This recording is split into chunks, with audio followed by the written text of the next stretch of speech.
അലൈക്കും. അപ്പം മുത്തുമണീസ് ചായയും കടിയൊക്കായ നമ്മളിതുണ്ടാക്കിക്കൊണ്ടിരിക്കണം. പൂളപ്പൂട്ടാണ് കേട്ടോ. പൂളതാ നീന്തപ്പൂളയാണ്. ഇത് മെച്ച് ഇങ്ങനെ ഗ്രേറ്റ് ചെയ്തത്.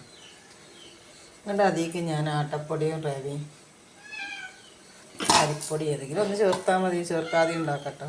പക്ഷെ ഇവിടെ ചേർക്കാൻ ഉണ്ടാക്കിയ കുട്ടികൾക്ക് പറ്റൂരിക്കാറ്. കുറേ കാലമായിക്കണത് ഉണ്ടാക്കിയിട്ട്. അപ്പം അതാ ഇതൊക്കെ കൂടി ചേർത്ത് കാണാൻ മിക്സാക്കിയാണ് വെച്ചതാണ്. ഇതാ തീമല വയ്ക്കണം കേട്ടോ. അപ്പം നിങ്ങളിങ്ങനെ ഉണ്ടാക്കലുണ്ടെങ്കിൽ കമൻറ്റ് ചെയ്യണം കേട്ടോ. പിന്നെ പൂള സ്വന്തം ഇതിങ്ങനെ പീഞ്ഞിട്ട് ഇതിൻ്റെ ആ നീര് വിരകും തേങ്ങട്ട് കാണും. ഈ ചണ്ടി കൊണ്ട് അങ്ങനെ ഉണ്ടാക്കും കേട്ടോ. പക്ഷെ ഞാനങ്ങനെ ഒന്നും ഉണ്ടാക്കി ഈ മക്കൾക്ക് പറ്റൂല. അപ്പം ഞാൻ അങ്ങനെ ഉണ്ടാക്കണം കേട്ടോ. അപ്പം കണ്ട ഇതാണ് നമ്മളെ പൊട്ടിട്ട. അപ്പം ഞാനത് ഒന്നായിട്ട് ഉണ്ടാക്കി വെച്ചിട്ടില്ല. അപ്പം നിർമ്മിച്ച് ഇങ്ങനെ ഗ്രേറ്റ് ചെയ്ത് കാണാൻ ഉണ്ടാക്കുക കേട്ടോ. ഒരു കുറ്റിക്ക് ഒരു കുറ്റി കൂടുതലുണ്ട്. അപ്പം നമ്മളെ കാക്ക തിന്നുണ്ട്. കാക്കാക്ക് പണിക്കുണ്ടായിട്ട് ഞാൻ ആദ്യത്തെ ട്രിപ്പ് ഉണ്ടാക്കിയതാണ്. ഇനി അടുത്ത ട്രിപ്പ് ഇതാ ഞാൻ പൂളതാ ചരണ്ടി ഇതിക്ക് ഇട്ടിക്കണ്. അപ്പം അതാ അടുത്ത പുട്ടുണ്ടാക്കാൻ ഞാൻ ഇതിക്ക് നമ്മളാ പൂള ചരണ്ടിയതും പിന്നെ ഒരു കപ്പ് ഓട്സ്, ഒരു കപ്പ് റവ, ഒരു കപ്പ് ആട്ടപ്പൊടി ഒക്കെ ചേർത്തിട്ടോ. അപ്പം ഇനി ഇത് നമുക്ക് ഒന്ന് മിക്സാക്കി. അപ്പം മിക്സാക്കി ഇനി ഇത് മിക്സിൻ്റെ ജാറിലിട്ടൊന്ന് അടിച്ചെടുക്കണം കേട്ടോ. ഇങ്ങനെ ആകുമ്പോൾ നമുക്ക് വെള്ളം ചേർക്കണ്ട. ഈ പൂളയിൽ തന്നെ ഈ നനവുണ്ടാവും കേട്ടോ. അപ്പം അതാ അപ്പം കാക്ക പറഞ്ഞ് നമുക്ക് ഈ പൂള തേങ്ങക്ക് പകർന്നിട്ട് കൊടുക്കണം. അങ്ങനെയും ചെയ്യാം കേട്ടോ. പക്ഷേ നമ്മളിപ്പോൾ അങ്ങനെ ചെയ്യുന്നില്ല. കാക്ക പണിക്ക് പകർത്തുന്നതാണ് ചെയ്യുന്നത്.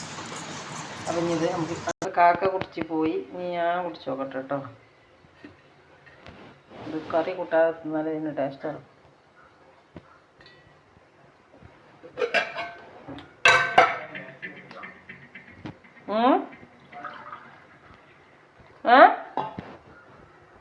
അപ്പം ഇന്നലത്തെ മീൻ മുളക് ഇട്ടതാണ് കേട്ടത്. അതില കാക്ക കറി കൂട്ടാതെ ഇട്ട് തിന്നാലേ അത് കറി കൂട്ടാതെ പോയി. കറി ഉണ്ടെങ്കിലും കാക്ക അങ്ങനെ കൂട്ടൂല. എപ്പോഴെങ്കിലൊക്കെ ഒന്ന് കൂട്ടിയെങ്കിലും കൂട്ടി. അപ്പം ഞാൻ അതിൽ നിന്ന് കുറച്ച് വെച്ച്. അപ്പം മൊബൈൽ സ്റ്റിക്ക് കേട നിൽക്കണം. പിന്നെ ഉള്ള സ്റ്റിക്കുമ്മ വെച്ച് ഇതൊക്കെ എടുക്കാൻ ഭയങ്കര പാട്. അപ്പം അതുകൊണ്ട് നമ്മൾ ഒറ്റ കൈ കൊണ്ട് വീഡിയോ ഒക്കെ എടുക്കണം. അതുകൊണ്ടുള്ള ബുദ്ധിമുട്ടുകളൊക്കെ നിങ്ങൾക്ക് കാണും. അപ്പം ഞാൻ തിന്ന് നോക്കട്ടെ കേട്ടോ. കറി വെച്ചാൽ തിന്ന് നിങ്ങൾക്ക് കാട്ടി തന്നു. ഇനി കറി വെച്ച് തന്നു. വാവ്, സൂപ്പർ. അപ്പോൾ ഈ പൊടിയൊന്നും ചേർക്കാതെ ഇത് ഉണ്ടാക്കി തന്നു കേട്ടോ. പക്ഷേ നമ്മളെ മക്കൾക്ക് പറ്റൂല വെച്ചിട്ട് ഞാനിങ്ങനെ പൊടി ചേർത്ത് ഉണ്ടാക്കിയത് കേട്ടോ. ഇങ്ങനെ ക്യാരറ്റും ബീട്രൂട്ടൊക്കെ ഞാൻ ഗ്രേറ്റ് ചെയ്ത് കണ്ട് ഇങ്ങനെ ചേർത്ത് കണ്ട് വെള്ളം ചേർക്കാതെ അതിക്ക് പൊടി ചേർത്തിട്ട് ഉണ്ടാക്കലുണ്ട് കേട്ടോ. ഇത് ഹെൽത്തിയാണ്. ഹെൽത്തി